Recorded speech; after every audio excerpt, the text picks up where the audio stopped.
So, question number 6. Again, we are these questions fall under verbal ability. For those asking, no, very perfect po for working professionals and busy students yung ating review because we are doing this every weekend, 7 to 9 p.m. Okay? So let's move on. Question number 6.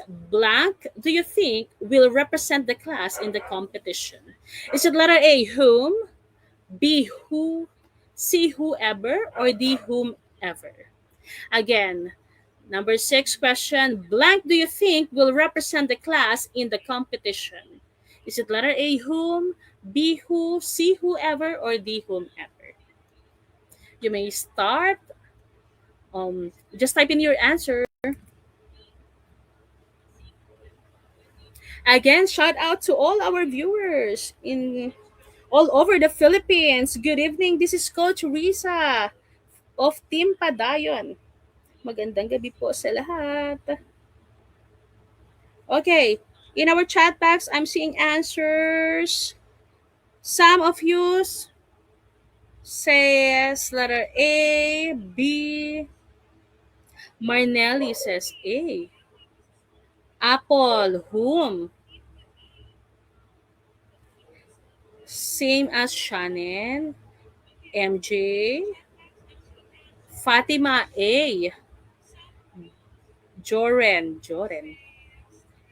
Pelayo. Who? Ray Cervantes, who? Okay, let's wait for our other viewers to type in their answer. For question number 6, blank do you think will represent the class in the competition?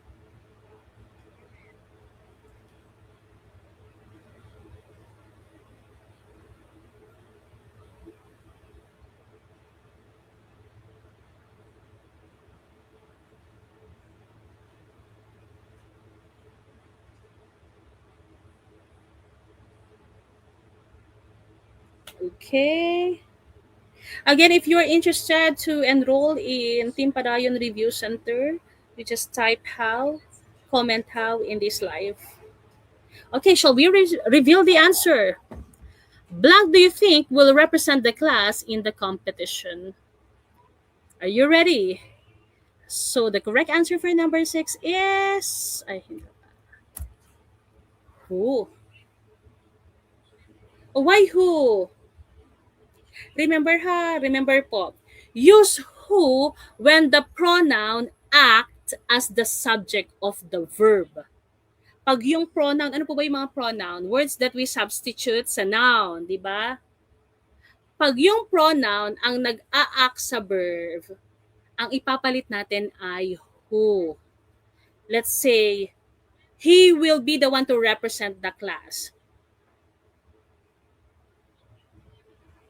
Pag pronoun ang nag-a-act as subject of the verb, we make use of who.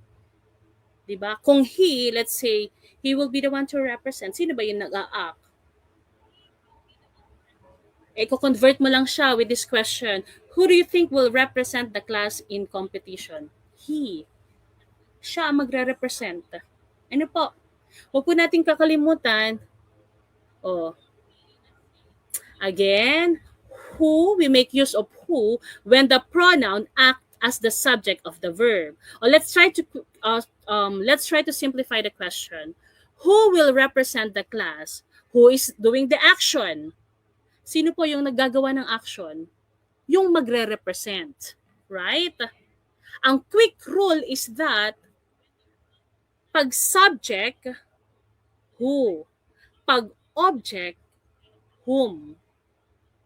I think the next question, continuation to ng example na to. So let's try to look at that para mas maintindihan po natin. So sa easy test, ire-replace lang natin siya. Pag he, ire-replace mo siya ng who. Pag him, ire-represent natin siya ng whom. Since he will represent, the answer is who. Ano po? Huwag natin kalilimutan.